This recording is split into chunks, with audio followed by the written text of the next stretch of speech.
Hey, in this video I'll outline whether sports betting is worth the work and how you can make a living from it if you decide to go down that route. I've been betting sports profitably for 3 years and unprofitably for 5 years before that. So this is a bit more of a longer form relaxed video today rather than the sports betting AI model builds that we usually do. But I wanted to run through a couple of common questions that we get asked and how my opinion is slightly different from other bettors in the industry. So the first one is quite broad. It's usually a version of, is sports betting worth it? My answer is actually twofold. So the most common thing that people say, or professional gamblers or sports bettors say to this question is generally no. And the core idea is if you're smart enough to beat sports and earn a full living 6-7 figures a year through just purely sports betting, you could probably earn 10-20x that doing something else. So whether that's trading or business or anything in a different industry with that same skill set. And I actually agree with that point. If you're coming at this from a purely monetary standpoint, then yes, you can definitely have better financial success by taking those same skills and concepts to different industries, such as obviously trading is the most common example, but even things like business and operations as well.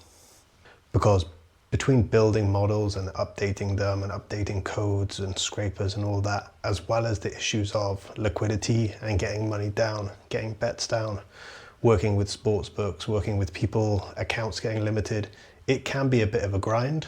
And if you're not fully all in on it, it's probably not worth the energy or the effort. So when you're just starting up, the most difficult thing is actually building a model with an edge or finding an edge that you can actually bet on, which we'll touch on later in part 2.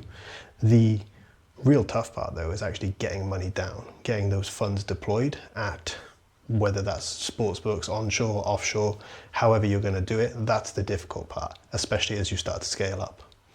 So once you get good and once you start winning, accounts will get limited very, very quickly, accounts will get closed down, and that's actually the difficult part of the whole betting journey itself, making it harder and harder to get money down on the edges that you know are good. You either end up getting way worse prices or you just don't end up getting down enough money on the particular sports lines and odds that you want, which can be super frustrating. So then this is where the liquidity part of the sports betting journey comes in. You need to find new accounts, new sports books, new exchanges. You need to ask people to place bets for you. And you get into all these gray areas around that as well. So that's not really something I enjoy too much. So we focus our modeling on a different approach, which you can watch the first video on the channel for that. But that's the grind once you get past the actual can I build a model that beats this market. But I think the gamification or the, almost like the video game of how can I beat this sport is actually super enjoyable. The problem solving game theory part is something I really, really enjoy. And that's why I continued to push through all those unprofitable years, because I knew there was something that we could build that was really, really good. And it's real. So if you do make it, you're getting paid for it rather than just a job or a video game in this example. So that's why we started with super low liquidity sports, because they're so much easier to beat, but you learn all the skills of modeling, coding, Python, etc.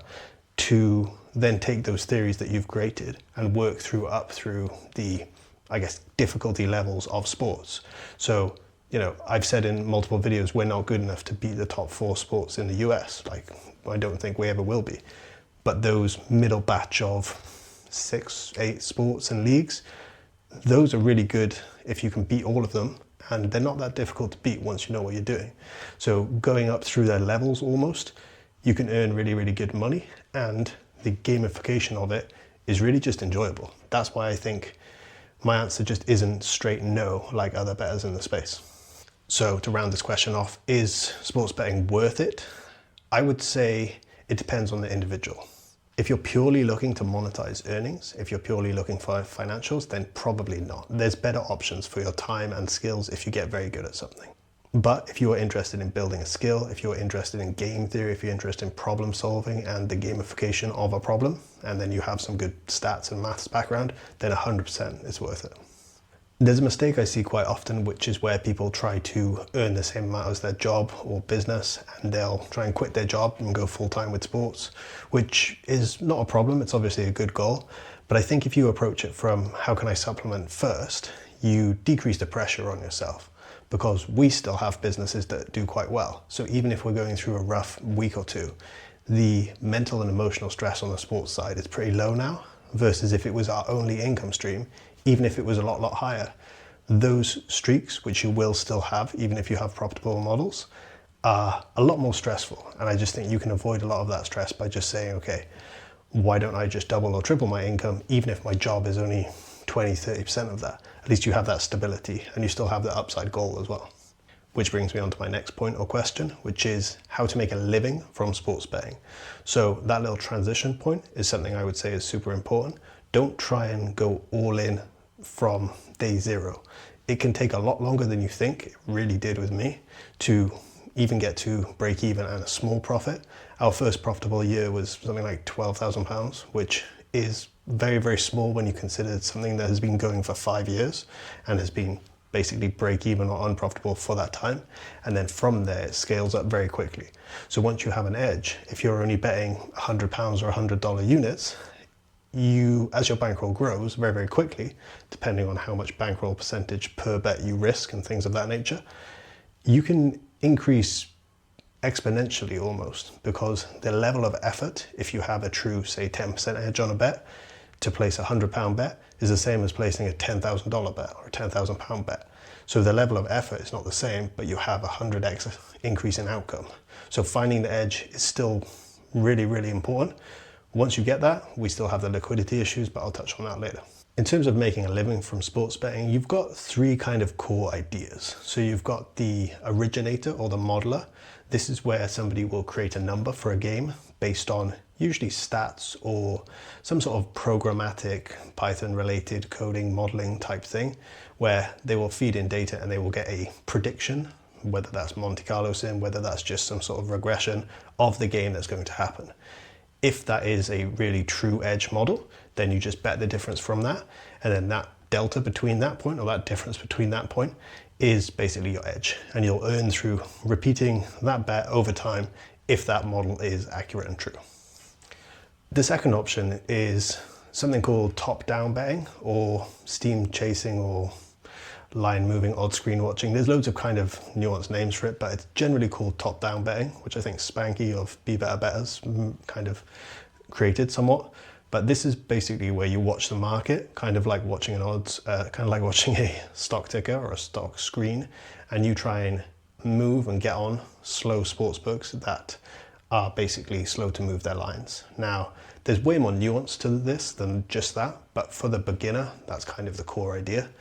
I don't love this approach. I did this for a couple of years, and you do make a profit, but you have to be in front of your screen a lot. There's a lot more people doing it. There's a lot of nuance. You have to set up your signals correctly. And I just didn't like the time to earnings ratio that we had. It's a very high volume model as well. So you get a low ROI per bet, but you have a high volume of bets per day, as opposed to what we build now, which is the exact flip of that. I also think that this gets your accounts limited more quickly in my experience, rather than the pure modeling origination approach. There's also the third option, which is basically a mover. This is the type of person that basically gets the bet down, usually for the modeler or the originator in option one. Now, these people can work together. They can be small, they can be very large. Movers make very good money if they are good at what they do, but you don't have to have a specific sporting edge or an edge on any particular league or sport. They just work with the right people, and the modelers send them the plays, and then those go and get basically the bets down at the best prices they can find. And there's some sort of arrangement between these people based on how the relationship works, the profit percentage splits, basically how lines move and things of that nature.